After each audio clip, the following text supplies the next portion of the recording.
Hey there. Before I dive into this story, I just want to say I appreciate you taking the time to check it out.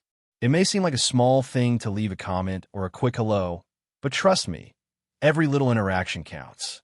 Now, let's get started. You're about to hear one of the most intense tales of deception and war ever to grip the galaxy.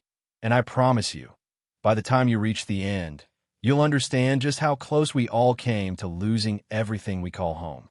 I hope you're ready, because humanity's fight for survival begins now. The footage started playing across countless star systems at precisely the same moment. Diplomatic channels, public media broadcasts, private terminals, every data node flared to life with the imposing holographic image of a tall, insectoid-like figure known as Emissary Over, whose chitinous armor gleamed beneath crimson banners. His mandibles clicked rhythmically as he spoke in a measured yet resonant voice, which was instantly translated by local systems into hundreds of languages. He stood at a podium, elongated fingers tapping on the smooth surface, and delivered a shocking declaration. Humanity was guilty of horrific crimes against the innocent. Images followed, grainy, macabre scenes of burning outposts, civilians crushed under rubble, and the insignia of the United Earth Defense, or UED, scorched into blasted armor. It was a call to arms that the Bragnard Dominion hoped would unite the galaxy against the so-called scourge of humankind. On Earth, in the spire-like headquarters of the UED, high-ranking officials watched with growing horror. Chancellor Zachary Gorey, a composed man with sharp features, stood at the center of the main war room. He was flanked by Admiral Clay Cudmore, whose ice-blue eyes glared at the hollow feeds in silent anger. Director of Intelligence Desmond Tellis hovered near the display, gathering preliminary data. News of the broadcast had reached them only moments before. Staff officers scrambled around consoles, trying in vain to shut down the override that had forced Over's feed onto every screen. Some of these personnel were cursing under their breath. Others had simply gone pale.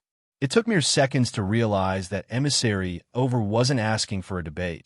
He was outright declaring war. In the Titan relay station, far from Earth, Lieutenant David Carson and his colleagues had been the first to intercept Over's transmission.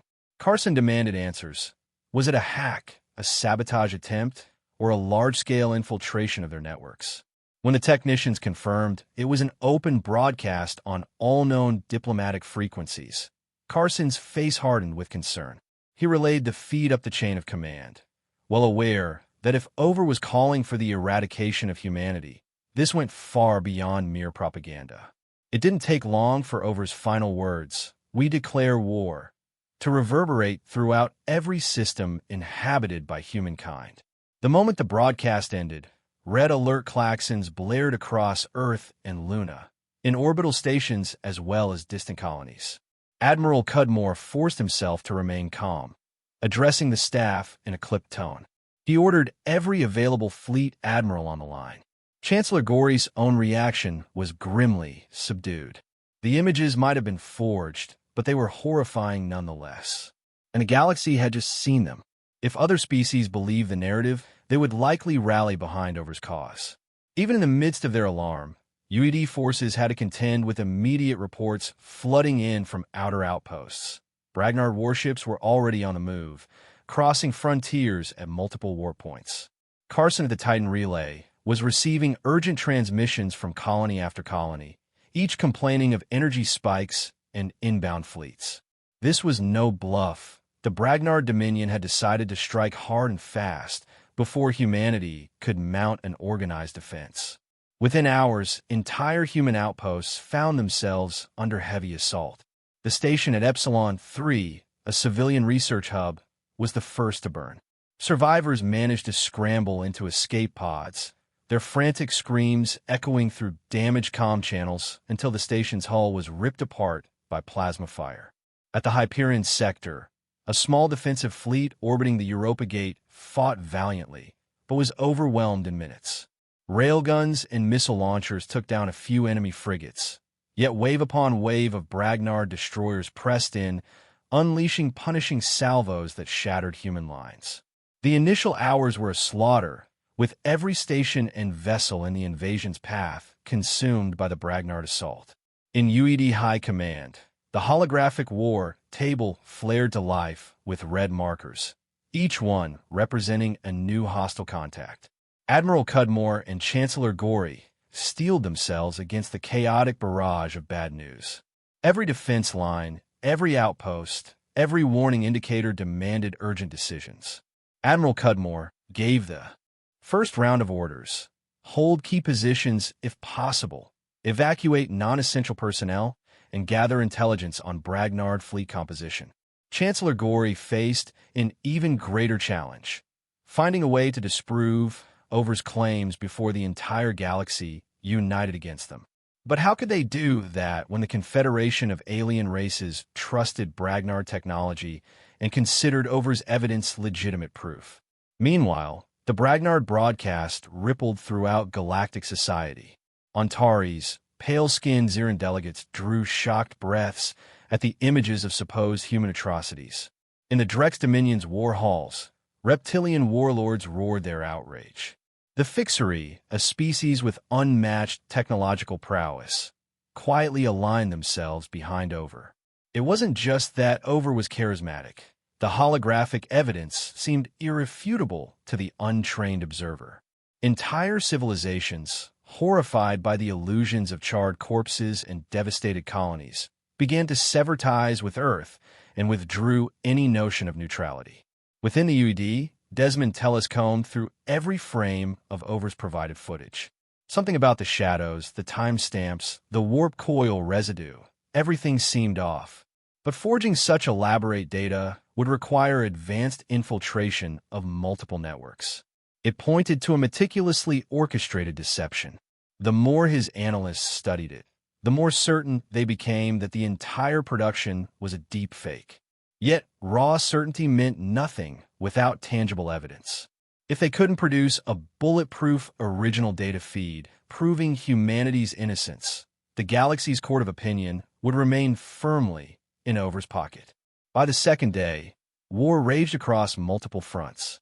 Panic spread throughout human colonies as the scale of Bragnard forces came into focus. Reports showed not just Bragnard warships, but also smaller contingents from allied species. From the Zenari consortium came stealth frigates armed with advanced cloaking devices. From the Korish clans arrived agile fighter craft specialized in quick strikes.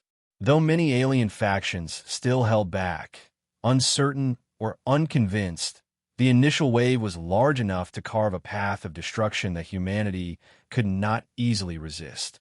In an emergency council, Admiral Cudmore proposed a simple yet daring plan. They had to wrest control of the narrative by obtaining unimpeachable proof of Over's deceit. Rumor suggested that the Bragnard Dominion kept a central communications relay called Vraxos Prime, where original transmissions were stored before enhancement. If UED could infiltrate that facility, perhaps they could find the raw data that would shatter Over's claims. Chancellor Gorey gave his immediate approval. Let the rest of the UED fleets hold the line as best they could. The priority would be to launch a specialized infiltration team capable of retrieving or exposing the real files. The infiltration squad was assembled on the stealth destroyer UES Blackthorn. Captain Isaiah Fox, a seasoned operative with experience in Black Ops, was chosen to lead the mission. His second in command was Lieutenant Doran Kessler, an expert in alien encryption. They also had Sergeant Logan Vane, a master of demolition, plus a handful of other specialists. The plan was for the UES Blackthorn to slip past Bragnard cordons and land the team near Vraxos Prime's central data spire. Their objective was twofold: extract the original records of the alleged human attacks, and if possible, insert a viral payload that would sabotage Dominion communications. It was a high-risk, high-reward operation. Everyone understood that one miscalculation could lead to the infiltration party's capture or death, dooming humanity to face the unstoppable war machine unleashed by Over. Before the Blackthorn departed, Admiral Cudmore addressed the infiltration team through a secure comm link. "You're going into the belly of the beast," he said, voice steady. "Over wants to wipe us out. Don't expect mercy if you're caught." But if you succeed, you'll hand us the single greatest weapon in this war, the truth. Godspeed. Meanwhile, the fighting across human space only intensified. Mars's defense grid took a pounding as the Bragnard Dominion advanced, but Colonel Jared Hess refused to surrender Ardent Spire. The conflagration around the Red Planet escalated, with railgun batteries on Phobos lobbing hypervelocity slugs into the orbiting Bragnard carriers, while human fighter squadrons ran interference to protect ground-based installations. In the midst of this chaos, thousands of innocent civilians huddled in shelters, not sure if they would see Earth's sun or hear a friendly voice again. Under cover of an intelligence-driven diversion, the UES Blackthorn slipped through one of the conflict zones. Where the Dominion expected a frontal engagement, the UED unleashed a barrage of decoys, enabling Blackthorn to cloak and move unobserved toward Vraxos Prime. The planet was rumored to be guarded by advanced detection grids, but if the infiltration team was quick and stealthy, they might penetrate the lower atmosphere without triggering full-scale alerts. Upon entering Vraxos Prime's orbit, the Blackthorn's pilot executed a precise trajectory that took them through a lesser-monitored polar region. Captain Fox and his squad loaded onto drop pods, hearts pounding as they prepared for insertion. The final readouts indicated minimal anti-air presence in their chosen landing zone. Moments later, the pods roared away from the Blackthorn, punching through the cold, swirling clouds of the planet's upper atmosphere. The landing was rough, but they managed to come down in a ravine just a few kilometers from the Dominion's main data spire. The environment itself was hostile. Dark crystalline rock formations jutted from the ground, and the sky was tinged with an eerie, purplish hue that reflected the planet's distant star. Overhead, faint glimmers of passing patrol craft were visible through cracks in the swirling clouds. Time was of the essence. Fox gave the signal, and the squad moved in single file, activating camouflage modules on their suits. Kessler led the way with a handheld scanner, searching for an access point into the subterranean complex that fed the data spire. Their stealth approach paid off for a time. Vraxos Prime was far from the main warfront, so most of the Dominion's attention was focused on assaulting UED lines, not on defending a place they believed was unreachable. Kessler sliced into an external panel, bypassing the local security system. The tension was palpable as they descended through layers of corridors illuminated by flickering alien glyphs and dull emergency lighting. One slip, one stray bullet, and the entire infiltration would be compromised. At last, they reached a wide chamber lined with pulsating data conduits. Strange, shimmering cables ran up into the ceiling, linking to who knew how many external relay towers. The air here was charged with a faint hum of energy that caused the small hairs on the back of Fox's neck to stand up. The team spread out, scanning for hostiles. The occasional patrolling Bragnard soldier was quickly and silently dispatched by Fox or Vane. Then Kessler found the console they had come for, an encrypted core node that could theoretically store the raw footage from Over's original transmissions. Kessler's fingers flew over the alien interface, which glowed an otherworldly blue. His brow was furrowed in concentration, sweat beading under his visor. "There's definitely something here," he whispered. "Give me a minute to break through." Fox crouched behind a data pillar, scanning the corridor for any sign of reinforcements. Everyone's nerves were on edge. Tension ratcheted higher when a light flared red on Kessler's console. "I might have tripped an internal alarm," he muttered, adjusting a bypass tool. "I need a little longer." "Then take it," Fox hissed, leveling his rifle toward the corridor. Vane planted a small interference device near the entrance, hoping to cut off any Bragnard watchers. Seconds felt like hours, each breath loud in the squad's earpieces. Finally, Kessler let out a soft exhalation. "Got it. I'm in. Downloading now." What he found left him speechless. The unedited logs clearly showed Bragnard and Fixery strike teams conducting raids that were later visually doctored to appear as human vessels. Even the screams in the recordings had been manipulated, layering in an English phrase to implicate UED forces. Whole segments had been cut and pasted with advanced imaging technology. Kessler's heart pounded. This was it, the proof that Over's entire premise for war was a sham. He transferred the files onto a secure data chip. That was step 1. Step 2 involved embedding a malicious code fragment that would disrupt Bragnard communications. But the system detected the intrusion. The entire chamber lit up with swirling red lights, alarms echoing through the corridors. "They know we're here," Vane barked, reaching for his rifle. "We gotta move now," Fox signaled to the squad.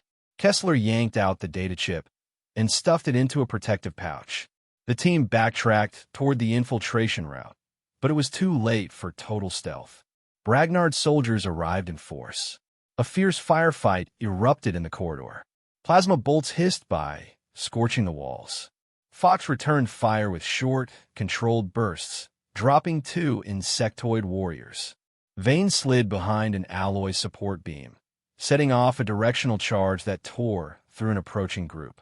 For a moment, the corridor was filled with acrid smoke and the stench of burning exoskeletons. Still, the numbers were against them. A new squad of Bragnard troopers blocked the path to the exit. They fired blindly, forcing the infiltration team to hunker down behind pillars and console terminals. Sparks rained from the overhead lighting as stray blasts chewed through the infrastructure. Kessler's mind raced. They couldn't stay pinned here forever. "We need to open another path," he shouted into comms. Vane set another charge, instructing everyone to take cover. A deafening explosion followed, opening a jagged hole through an adjacent corridor. Smoke filled the data chamber, and the infiltration team took their chance, sprinting through the newly created passage. Bragnard defenders, blinded by the dust, fired wildly but hit nothing. Fox led the group through the labyrinth, guided by Kessler's scanner. At last, they found an external hatch. The team burst onto the surface of Raxos Prime just as more alarm klaxons pierced the night. Above them, the swirling sky was lit with flashes of distant anti-air fire, presumably directed at the UES Blackthorn, which had swung back to extract them. Communicating on a scrambled channel, Fox confirmed the pickup coordinates. They raced across the jagged terrain. Every step was a gamble. When the Blackthorn descended, side cannons blazing to hold off-ground pursuers, the infiltration team scrambled up the ramp. Fox was the last aboard, pausing long enough to toss a fragmentation grenade at a wave of Bragnard soldiers closing in. Shrapnel ripped through their ranks, buying the dropship enough time to seal its hatch and boost toward the upper atmosphere. 1 or 2 glancing shots scorched the hull, but they made it out. The flight back felt far too short. Everyone was rattled, hearts pounding. The data chip carrying Over's unaltered tapes and transmissions was clutched in Kessler's gloved hand. Fox relayed a priority message to Admiral Cudmore and Chancellor Gorey. They had the proof. There was a momentary hush on the line. Then Gorey's voice, low and urgent, said, "We need it live, Captain. We must show the galaxy what Over has done." The infiltration team didn't even have time to breathe. Back at High Command, intelligence officers used the data chip to decode and authenticate the raw files. Then, in an unprecedented move, Chancellor Gorey initiated a wide-spectrum broadcast piggybacking on any channel that Over had previously seized. The authentic logs went out everywhere at once. Uncut footage of Bragnard troopers carrying out the slaughter, advanced editing layers meticulously inserted to implicate humans, and digital timestamps showing exactly how Over's team had manipulated the illusions. It was a cosmic unveiling, and the effect was instant. All across the galaxy, factions that had cautiously supported Over or hadn't yet chosen a side found themselves staring into the face of undeniable evidence. On Xeris 8, the Drex Dominion's High Warlord Raxon roared in fury. The Drex, known for despising deception, found themselves outraged that Over had used them as unwitting tools. On Valkan, the Zenari counselors quietly severed all ties with the Bragnard Dominion, their spindly fingers trembling at the magnitude of Over's deceit. Even the Fixery, masters of advanced technology, realized how thoroughly they had been played. Transmission after transmission revealed condemnation, shock, and immediate calls for a ceasefire. Fleet after fleet began to stand down, unwilling to risk their resources or reputations on Over's newly exposed lie. In a matter of days, the once fearsome Dominion war machine began to splinter. Some Bragnard commanders pulled back their forces, not wanting to engage further in what now appeared to be a criminal enterprise. Others, bound by extremist loyalty, continued to fight, creating a patchwork of rogue fleets. Over frantically tried to spin the exposure as a human trick, but the tide of public opinion had turned drastically. Admiral Cudmore seized the moment. He ordered a massive counteroffensive into systems that were suddenly underdefended. The UED had no desire to invade neutral territories, but they would absolutely crush any Dominion holdouts loyal to Over. As the UED advanced, pockets of intense warfare flared up. Over himself retreated to a fortress world named Olash, the site of an old Bragnard stronghold. There, loyal forces rallied for a final stand, ignoring pleas from other galactic leaders to surrender or face annihilation. The Bragnard Dominion, once an intimidating power block, was now a fragile shell. Admiral Cudmore skillfully positioned the UED's fleets to cut off supply lines, making it nearly impossible for Over to regroup effectively. The infiltration success had given humanity a critical advantage in intelligence and morale. Aboard the command vessel UES Kraken, Admiral Cudmore tracked the diminishing red blips that represented Dominion fleets on a strategic holodisplay. Commander Gabriel Modu reported that more than half of Bragnard space had either defected or declared independence from Over's rule. Chancellor Gorey, appearing as a shimmering hollow projection, consulted with Cudmore. "We need to keep pushing. The sooner Over is taken into custody, the sooner the galaxy stabilizes." Cudmore nodded. He was hardly prone to personal vendettas, but Over's direct threat to eradicate humanity had lit a quiet fury in him. "Then we hit Olash," he said. "We break whatever fortress Over's using as a shield, and we end this war." The final approach to Olash was no mere formality. Over had used what remained of his resources to fortify the planet with orbital batteries, decaying but still potent. The approach corridor was lined with automated defense platforms capable of launching massive plasma bursts. The UES Kraken led the charge, its advanced kinetic shields deflecting the initial waves of enemy fire. Destroyers in the vanguard hammered the orbital platforms with railgun salvos, while fighter wings weaved in and out of enemy flak. One by one, the platforms went dark or exploded into brilliant bursts of flame, leaving the orbit of Olash vulnerable. Admiral Cudmore then ordered a coordinated ground invasion. Colonel Hess from Mars and Captain Fox, fresh from his infiltration victory, were among the leaders of this major assault. Each wave of drop ships punched through the thinning anti-air defenses. Over's loyalists, well entrenched on the surface, fought with fanatic resolve, but their lines were starved of proper reinforcements.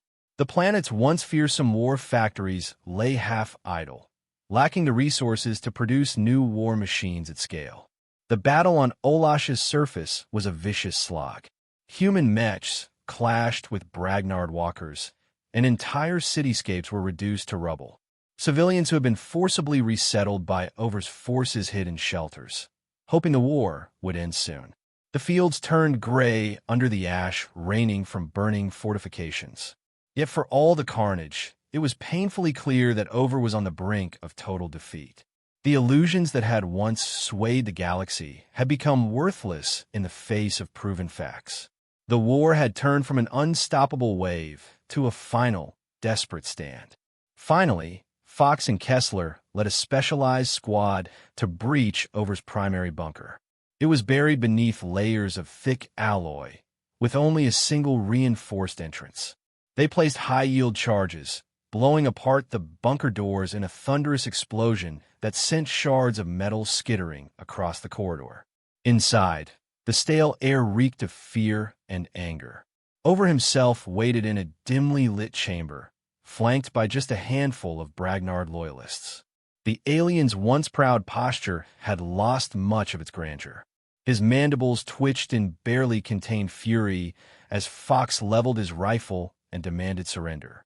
"This cannot be how it ends," Over hissed in his own tongue, the universal translator injecting a metallic echo into his voice. You are parasites. This entire galaxy was to be cleansed of you. Fox, battered and exhausted, refused to dignify Over's insults with more than a steely glare. Behind him, Kessler and the others trained their weapons on Over's guards, ensuring none of them made a suicidal lunge. Over's mandibles clicked in frustration. He made a last-second attempt to lash out with a concealed blade, but Fox sidestepped it, delivering a stun blast that dropped the Bragnard leader to his knees. The rest of Over's entourage surrendered.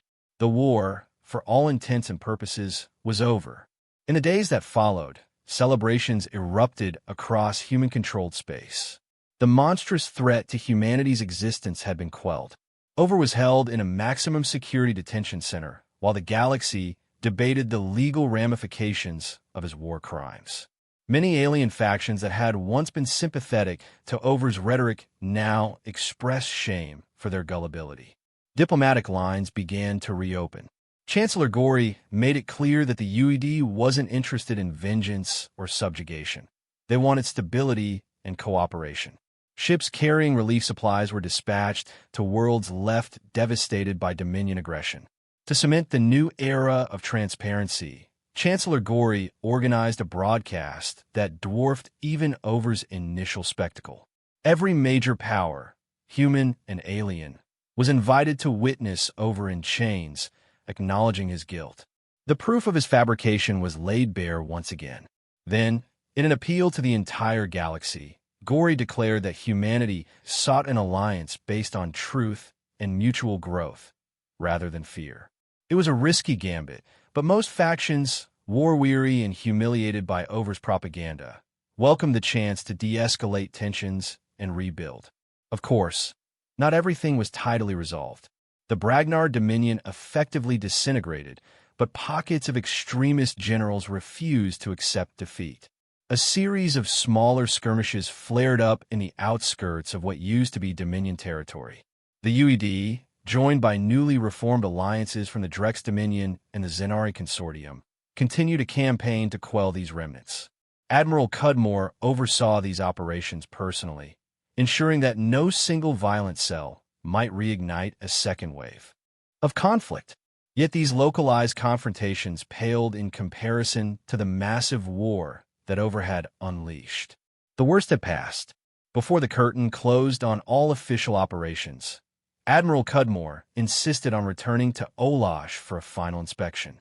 He walked through the ruined bunkers and scarred landscapes that had once served as Over's fortress. Soldiers accompanied him, watchful yet solemn. This was where Over's ambitions had come to die, buried beneath the very illusions he'd created. Cudmore couldn't help but reflect on the catastrophic toll of Over's lies. The countless lives shattered, the colonies leveled, all due to one empire's twisted hunger for domination. He made a silent vow that as humanity moved forward in this reconfigured galaxy, they would do everything possible to prevent any future Over from sparking another cataclysm. The final scene of this cosmic drama played out much like the first in a broadcast. This time, the feed was controlled by the UED and supported by nearly every major civilization that believed in setting the record straight. Chancellor Gory and Admiral Cudmore stood side by side, flanked by holographic representatives from alien species once on the brink of hostility. Gory spoke calmly, though his voice reverberated with the gravity of what they'd all endured. He laid out the full story of Over's conspiracy, from the creation of fake videos to the organized destruction of multiple colonies. He affirmed that humanity was not blameless in the grand scheme of galactic politics. No species was, but that Over's attempt at genocide had no moral or logical justification. When Gory finished, there was a noticeable hush across the ether of subspace transmissions. Then, in the universal sign of acceptance, many alien delegates broadcast confirmations of new treaties, forging an overarching framework for interstellar cooperation. It was an act of unity that would have been unimaginable just weeks earlier, when Over's lies had threatened to tear civilization apart. At last, the channel switched to a more personal scene. The battered figure of emissary Over, bound in restraints, led away by security droids. No triumphant speech, no defiant last words, just a silent image of a disgraced tyrant who had once declared he would cleanse the galaxy. The broadcast ended with a shot of Earth's bright blue orb set against the starry void, a symbol that humanity had survived and would now step onto the galactic stage as more than just a persecuted minority. So here we are, dear viewer, at the end of our story. But let's be honest, no story this epic really ends, does it? Already, new chapters are forming across uncharted star lanes. Our alliances grow stronger. Our technology improves. Our trust in each other, and in species that once fought against us, has a chance to blossom into something lasting. Of course, there's always more to learn. Maybe we'll stumble, maybe others will harbor old grudges, but that's part of the journey. We've proven that when one voice stands against a lie, when the truth is finally revealed, no amount of deceit can stand. Anyway, thanks for tuning in, and I truly hope you found this as gripping as I did. If you have any thoughts, a question, or just want to say hi, drop it in the comments. Every interaction helps more people discover the truth behind these events. Oh, and before you go, do yourself a favor and take care of the one thing that matters most, your own well-being. Check the pinned comment for some advice on how to do that. I've also curated another video I think you might like. Just click the card whenever you're ready, or dive into the whole playlist if you want to see how we handle the aftermath of a war that nearly erased us. Take care, and I'll see you out there in stars.